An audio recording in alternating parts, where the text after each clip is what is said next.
ordinar. Că mulți întreabă pe frații slujitori, de ce nouă, de când ne-am pocăit, avem probleme?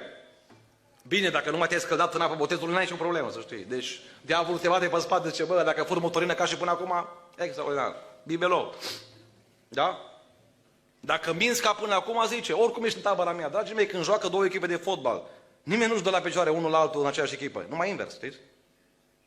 Dacă după ce te-ai botezat începi să ai probleme, începi să vină valuri, să vină furtuni, să vină anumite situații, da? Știi ce se întâmplă? Diavolul merge la Dumnezeu și spune, Doamne, ăștia nu te văd, dar ăștia te slujesc pentru că au un serviciu bun în București și câștigă 1000 de euro pe lună. Și Dumnezeu spune, bun, și ce vrei să facem? Și diavolul spune, dă-mi voie să-l dau afară de la serviciu. Și Dumnezeu spune, dă-i drumul. Și nu mai vezi că și vine șeful și spune, auzi, nu mai avem proiect pentru tine. Și tu, dacă nu ai o maturitate spirituală, te gândești, mă, ce rău, șef, mă, fii atent, mă, ce are cu mine ceva, mă. Deci nu dau pe ăla afară. Dar dacă te gândești în lumea spirituală, dragii mei, diavolul vrea să-i demonstreze Domnului că tu îl slujești pe Domnul pentru că te-ai binecuvântat. Dar Dumnezeu vrea să-i demonstreze diavolului că logodna voastră e așa de tare, încât și dacă îți pierzi serviciul, sănătatea, locul de muncă, mașina, orice, nu pe Dumnezeu îl pierzi, ci ai pierdut lucrurile materiale, tu rămâi cu El, slăvit să fie Domnul. Am nevoie de credință, oameni buni. Nu lăsa diavolul, pentru aia mulți ajung în problemele astea, nu știu ce să mai creadă, oare cum o să fie? Ce o să fie mâine? Ce va fi sfârșitul? Ce o să fie? Dragii mei, nu știu ce va fi mâine, însă știu că Dumnezeu se îngrijește și de mine, că și eu sunt Fiul Său.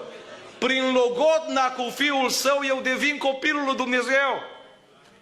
Păi dacă de un porumbel poartă de grijă, dacă aude strigătul leilor, n-aude strigătul meu?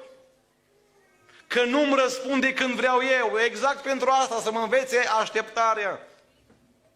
Că dacă vin la stăruiță și mă rog pentru Duhul Sfânt și la prima rugăciune îl primesc, s-ar putea să nu-l prețuiesc. Dar știu persoană, 17 ani o stăruit și după 17 ani i-a dat Domnul Duhul Sfânt. Știți cum trăiește omul ăsta? Orice gând, numai să nu întristezi pe Duhul Sfânt. Cu cât primești ceva mai greu, cu atât are valoare mai mare pentru tine. Ai nevoie și de răbdare. Cum să aștept? În răbdare, da? Evrei 10:36. Căci aveți nevoie de răbdare ca după ce ați împlinit voia lui Dumnezeu să puteți căpăta ce v-a fost făgăduit. Evrei 10:37. Sună ciudat versetul ăsta. Încă puțină, foarte puțină vreme și cel ce vine va veni. Frate Cristi, 2000 de ani, știi? Puțin, e puțin cum e mult? Dragii mei, dacă eu mor la noapte, e puțin. Pentru mine versetul ăsta sună bine, da? Dar dacă mor peste 40 de ani? Întrebați pe cei care au fost miri acum 40 de ani, cum au trecut viața? Așa a trecut. Viața oricum trece, nu mai contează foarte mult cum trece. Încă puțină vreme și cel ce vine va veni și nu va săburi. Nu-ți pierde răbdarea. Continuă să rămâi lângă Dumnezeu. Pentru că Iacov 1:4 spune așa, dar răbdarea trebuie să-și facă desăvârșit lucrarea. Dar din ce cauză? Pentru ca să fiți desăvârșiți întregi și să nu duceți lipsă.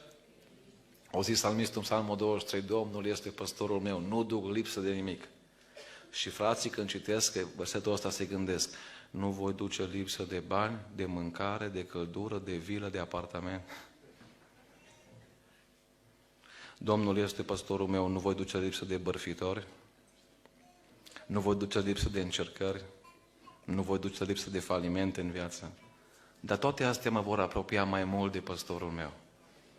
Dragii mei, l-aș fi considerat pe Dumnezeu nedrept dacă ne-ar fi chemat să mergem pe o cale pe care Fiul lui nu a mers. Dar au zis Iisus Hristos, eu am mers pe calea asta, îndrăzniți. Eu am biruit lumea. Tot ce trebuie să fac eu, dragii mei, ascultați-mă, tot ce trebuie să fac eu nu trebuie să fiu concentrat. Știți care e problema noastră? Prea mult ne concentrăm la ceas. Ar fi trebuit să lucreze Dumnezeu deja.